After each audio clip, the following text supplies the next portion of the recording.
Bon, oui, désolé, hein, bien sûr, il est 23h20. Enfin, je vous enregistre cette vidéo, on a mis un peu plus de temps. La raison est pour ainsi dire évidente, je vais tout de suite vous l'expliquer. Il y avait beaucoup de choses qui s'est passé. D'ailleurs, c'est ça qui est bien dans un match de foot qu'on débriefe, c'est quand on a plein de contenu et qu'on peut littéralement en parler. D'ailleurs, il y a des images que je vais vous proposer, des images notamment des deux actions litigieuses, pour ainsi dire. Et je vais vraiment me mouiller, je vais dire vraiment ce que j'ai pensé des deux actions.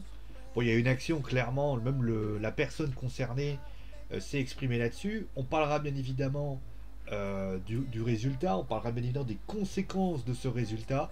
Et bien évidemment, bien sûr, on reviendra sur le match avec les tops et les flops, la prestation globale, et ainsi de suite. Bon, salut tout le monde, j'espère que vous allez bien. On se retrouve oui, pour une vidéo sur le débriefing du match entre Monaco et Lyon, qui était un super match. Voilà, qui était un super match. On peut regretter ce qui s'est passé après la rencontre, mais c'est comme ça, à un moment donné, des fois, on sait que c'est. On est dans une période où il y a beaucoup d'enjeux. Et donc, comme il y a beaucoup d'enjeux, la situation fait que la S Monaco et l'Olympique Lyonnais, qui jouent notamment les matchs de tour préliminaire de Ligue des Champions, voire plus peut-être pour Monaco, et on leur souhaite, clairement cela peut dégénérer. Et c'est ce qui s'est passé, hein. Monaco a peut-être perdu son sang-froid. Du l'autre côté, les Lyonnais ont répondu également. Donc il y a eu quand même un pétage de câble des deux côtés. Et au final, et bien tout simplement, eh bien, la situation est ainsi. De toute façon, Monaco a perdu, hein, 3 buts à 2. Donc ça avait tellement bien commencé, hein, pour Monaco, qui a d'ailleurs relativement bien maîtrisé cette première mi-temps, même s'ils ont eu un début de match compliqué notamment. Et puis il y a eu notamment ce but à la 25e minute de Kevin Volland, qui notamment a réussi à marquer en prenant de vitesse Jason Denayer. D'ailleurs, Jason Denayer, on va tout de suite l'annoncer, puisqu'il y a eu notamment une blessure, puisque Denayer, je vais mettre le rouge, puisque c'est, donc je vais vous le mettre, c'est donc Diomandé qui a donc pris sa place, justement, on pourra revenir là-dessus. Donc voilà un petit peu ce qui s'est passé. De plus, donc, je rappelle, hein, Denayer ne pourra pas être désigné top et ou flop, puisque bien évidemment, il n'a pas été désigné tel quel. Bon voilà un petit peu. Donc après, donc il y a 1-0. Monaco mène. Monaco a mieux débuté, mais voilà, ça a été. Voilà, en tout cas par rapport à ça. Et puis on se dit, bon bah voilà, les choses avancent tranquillement. Quand soudain, Monaco a l'air de faire une PSG Manchester City, c'est-à-dire que ils descendent, le bloc est plus bas. Et puis finalement, à la 57e minute, il y a une contre-attaque menée par Memphis Depay qui finalement élimine deux joueurs monégasques et réussit à marquer de plus de 20 mètres. Voilà. On pense maintenant à ce moment-là, Memphis Depay essaye littéralement de récidiver, mais ça passe littéralement à gauche. Nous sommes ensuite avec Maxwell Cornet qui bute. Les Lyonnais sont dans un temps fort, clairement. Il y a certes un Elliot Matazzo qui, pour ainsi dire, est baptisé là-dessus.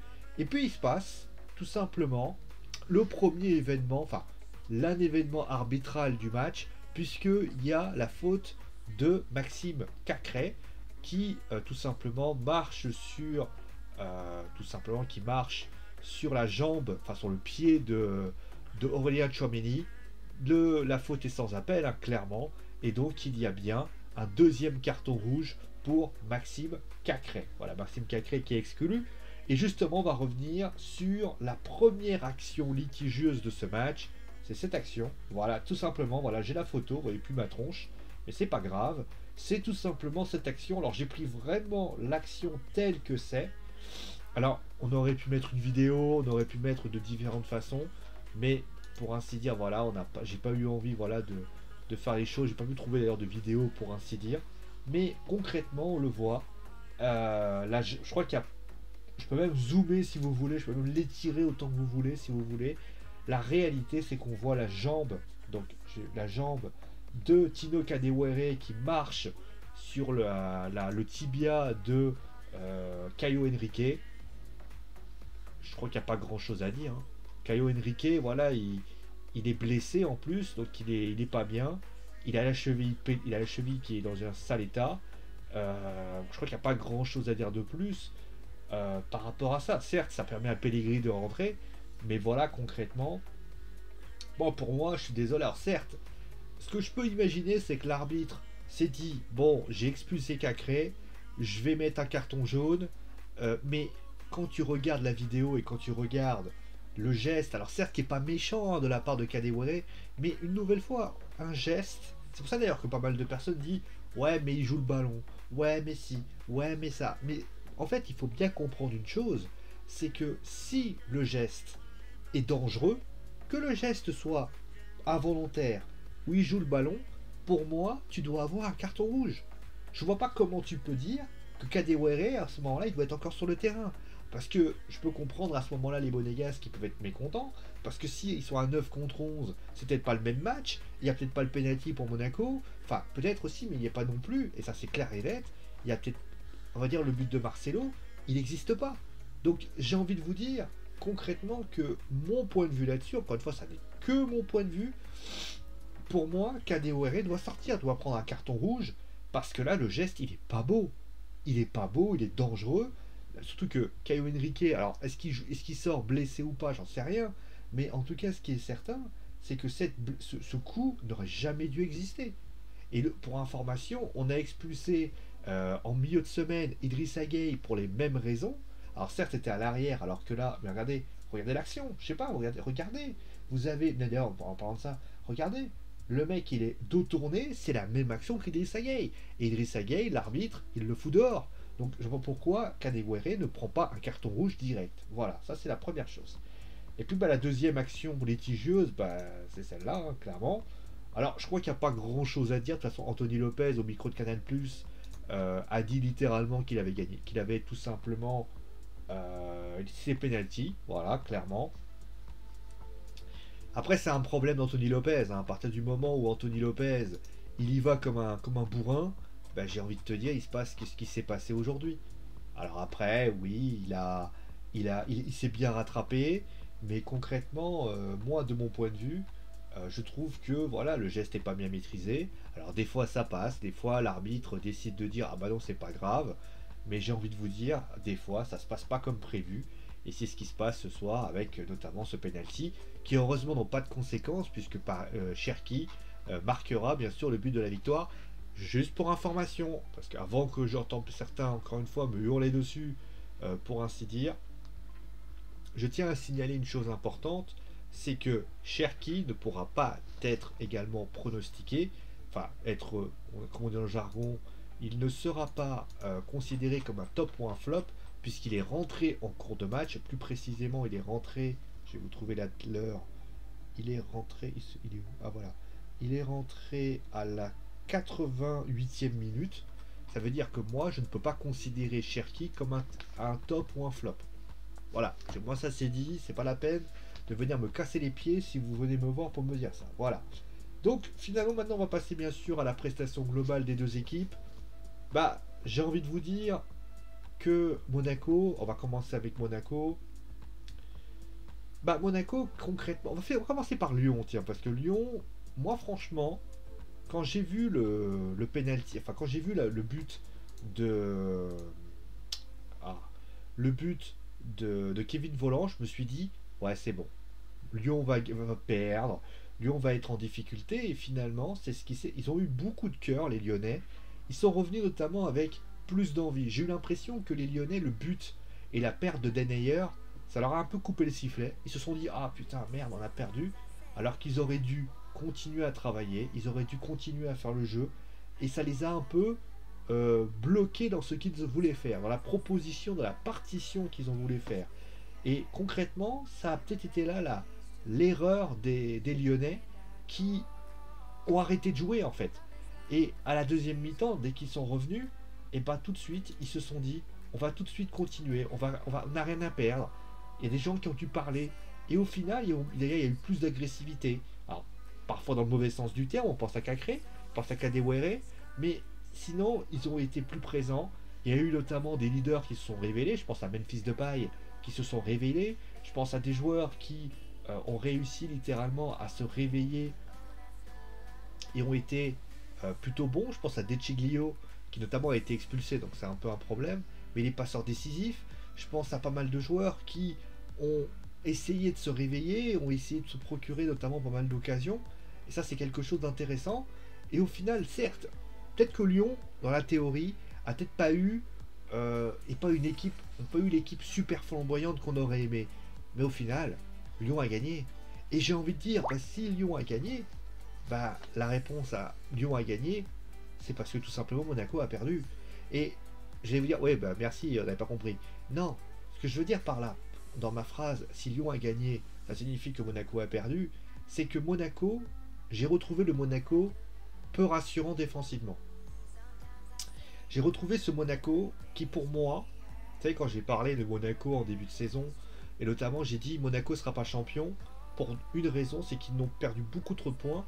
Et la deuxième raison pour laquelle j'ai dit que Monaco ne serait pas champion, c'est que Monaco concède des buts, beaucoup trop de buts. Et bah, c'est ce qui s'est passé dans ce match. Oui, Monaco a été solide pendant 9 matchs, mais on a retrouvé le Monaco si fragile défensivement. On a vu notamment des joueurs, par exemple Dizazi, qui était quand même assez bon, s'écrouler. On pense à Aguilar qui n'a pas été bon, Maripane qui n'a pas été bon, Sidibé qui n'a pas été bon, Chouameni et Fofana. Tout le secteur défensif qui était supposé être la force des Monégasques ont complètement perdu pied et on a trouvé des Monégasques peu rassurants. Alors on a redonné cette puissance offensive de la part des Monégasques qui fera mal bien sûr, mais à contrario, il y a eu également les difficultés d'un point de vue défensif qui ont été proposées du côté lyonnais, du côté monégasque. Et concrètement, ça c'est quelque chose que pour moi, c'est la réalité par rapport à ça. Moi je suis désolé, tu es une équipe qui va jouer la Ligue des Champions. À un moment donné, peut-être qu'est-ce qui aurait été intelligent, alors que tu es mené 2-1, pourquoi tu veux tellement marquer ce troisième but? Alors certes, tu vas jouer le titre, peut-être, mais peut-être que avant d'espérer jouer le titre, peut-être qu'il aurait pas fait. Là, tu mettais. Alors, franchement, si Monaco avait fait match nul, donc t'enlèves 2 points à Lyon, donc ça fait 68, et Monaco est à 70. Vous pensez réellement que Monaco peut pas être. Alors, Monaco serait pas champion, mais Monaco aurait pu aller en Ligue des Champions là. Là, il prenait une option avec 9 points. Il aurait fallu un temps plein du côté des Lyonnais. Ça aurait été quelque chose. Pourquoi tu continues à vouloir y aller? Alors, attention, je sais que ce que vous allez me dire. Ouais, alors, Sio, ferme ta gueule, parce qu'à un moment donné, on n'arrête pas de dire. On n'arrête pas de dire que du côté lyonnais, du côté, voilà, on n'aime pas ci, on n'aime pas ça. Bah, j'ai envie de te dire, ouais, alors c'est très bien sûr, mais j'ai envie de dire que du côté lyonnais, bah, il fallait peut-être faire le mur parce que Lyon était meilleur. Lyon en deuxième mi-temps était meilleur. D'ailleurs, Lyon m'a fait penser, alors dans l'état d'esprit, dans la manière, à City. Dans le sens où ils font une première mi-temps passable, mais ils font une très très bonne deuxième mi-temps où clairement ils se créent les plus grosses occasions. Et puis, bah, concrètement, alors je parle, attention, parce que je connais certains là, je vois déjà venir le truc. Le mec il est sérieux, il compare Lyon à City. Alors, j'ai pas comparé Lyon à City dans le niveau, j'ai comparé Lyon à City dans concrètement la physionomie du match. Hein, écoutez, l'important, voilà, parfois il faut savoir écouter ce qu'on dit et pas juste commenter pour commenter. Je pense notamment à la dernière vidéo que j'ai faite dans la foot zone entre Lille et Nice. J'ai l'impression que parfois vous écoutez pas. Enfin bref. Clairement, moi j'ai adoré et franchement le match était très bien par rapport à ça. Bon, Monaco, bah justement, bon, Monaco pourra pas être champion, bon, ça à la limite. Ils ont tout perdu les Monégasques, enfin tout perdu. Là, ils ont vu retrouver les Lyonnais qui sont revenus. Pourquoi? Voilà. Et je pense d'ailleurs que même s'il reste 3 matchs, Monaco ne sera pas champion. Il faudra un cataclysme. Donc Lille et Paris perdent des points. Mais concrètement, voilà. Donc finalement, Monaco a perdu. Bon, on va passer au top et au flop, final, hein, quand même. Hein, parce qu'on discute, mais quand même. Bah, je crois que dans mes propos, on va commencer tout de suite par parler des flops, parce que j'en ai parlé. C'est Chouameni, Dizazi. Alors, je pourrais mettre Maripane et Sidibé ensemble, voilà, il faut que j'en prenne un. Chouameni et Dizazi, parce qu'au bout d'un moment, voilà, ça va 5 minutes. Chouameni, franchement, il a été catastrophique. Voilà, alors Fofana, pareil, hein. Peu d'influence dans le jeu, en difficulté dans les duels. Franchement, il se fait surprendre d'ailleurs dans le but de Marcelo. Franchement, c'était une catastrophe. La défense monégasque aussi. Alors, c'est vrai que c'est compliqué, la défense monégasque qui se fait punir par le but de Memphis Depay. Franchement, c'était franchement, c'était pas bon du tout. Et concrètement, j'ai envie de vous dire, c'était pas du tout bon par rapport à ça. Au niveau des flops du côté lyonnais, c'est difficile de trouver un... Enfin, il y a eu quand même des flops. Si j'ai un flop à mettre, que j'ai trouvé vraiment... Putain, heureusement d'ailleurs que franchement, c'est Thiago Mendes. Voilà, si j'en ai un, c'est Thiago Mendes. Parce que concrètement, il a fait une première mi-temps catastrophique où il n'a pas du tout été là. Dans la récupération, c'était une cata. Vraiment, tout ce qui a essayé de faire Thiago Mendes était pas bon du tout. Et j'ai trouvé que Thiago Mendes, franchement, c'était... alors certes, il y a eu un peu de mieux en deuxième mi-temps, mais j'ai envie de te dire, quand tu pars de très bas, tu peux que remonter. Mais voilà, Thiago Mendes, je l'ai trouvé inexistant dans ce match. Et franchement, d'ailleurs, il fait partie des joueurs qui ont... Alors, au niveau des flops aussi, on aurait pu mettre Toko Ekambi, hein, clairement, qui est pour moi est pas bon du tout. Ou Maxwell Cornet, que j'ai trouvé inexistant dans ce match. Ou voilà, donc par rapport à ça, voir Lucas Paqueta. Paqueta aussi euh, qui a été pas bon du tout. Beaucoup d'erreurs, beaucoup de gestes techniques. 4K complètement pas bon du tout. Franchement, alors c'est vrai que là on peut refaire un truc. Hein. Là ça a été ça. Et l'aspect à l'autre côté, ça a été un peu de tout. Mais voilà, pour ainsi dire, voilà ce qu'on pouvait dire. Bon, on va s'arrêter là pour aujourd'hui. Bon, bah Monaco gagne, perd, Lyon gagne. Ça nous donne une bonne fin de saison. Et d'ailleurs, on va se retrouver d'ailleurs la semaine prochaine pour bien évidemment. D'ailleurs, justement, je vais vous donner le calendrier, comme ça à la limite, vous allez avoir plein d'informations, puisque voilà, je vais vous donner le calendrier. Puisque la semaine prochaine, je vous l'annonce tout de suite, il y aura le match entre Lens et Lille, donc vendredi à 21 h, avec notamment la Foot Zone, clairement.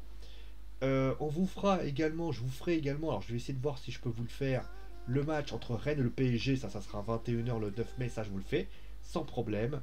Et puis bah finalement, concrètement, on va faire Lyon et Lorient, et Reims et Monaco, puisque vous l'avez compris, maintenant les choses sont un peu séparées. On va essayer de vous faire aussi, alors je vais essayer de vous le faire Saint-Étienne-Marseille, mais ça c'est pas encore sûr. En tout cas, merci à vous tous d'avoir suivi l'émission. Juste pour info, à la 37e journée, vous savez que ça devient un multiplex. Donc, ce qui va se passer, alors je vous explique comment ça va se passer le multiplex, puisque je pourrais pas suivre tous les matchs à la suite, ça va me paraître très compliqué. Je vais quand même essayer de le faire, mais ça me paraît très compliqué, surtout que ça va être les mêmes matchs. Vous ne voyez pas faire. On va essayer de suivre un match, et concrètement, je vais essayer de le suivre et je vais le débriefer celui-là. Et je vais essayer de regarder les multiplex des autres matchs pour essayer de voir comment les autres équipes sont pour faire. En fait, on va essayer de faire un truc un peu inédit. On va faire un débriefing on va dire, de toute la journée de Ligue 1. Voilà, on va vraiment faire. On va voir regarder un match, c'est clair. Mais la Foot Zone va se diriger sur toutes les rencontres de Ligue 1. Donc ça va vraiment être quelque chose. Et on va surtout analyser les résultats qui a eu lieu pour cette 37e et 38e journée. Voilà. Je vous réexplique ça bien sûr plus en détail la semaine prochaine. En tout cas, merci à vous sur l'émission. Moi, j'ai bien sûr que en milieu de semaine, on ira voir le Paris Saint-Germain qui fera face à Manchester City. Merci à vous sur l'émission. Portez-vous bien et vive le football.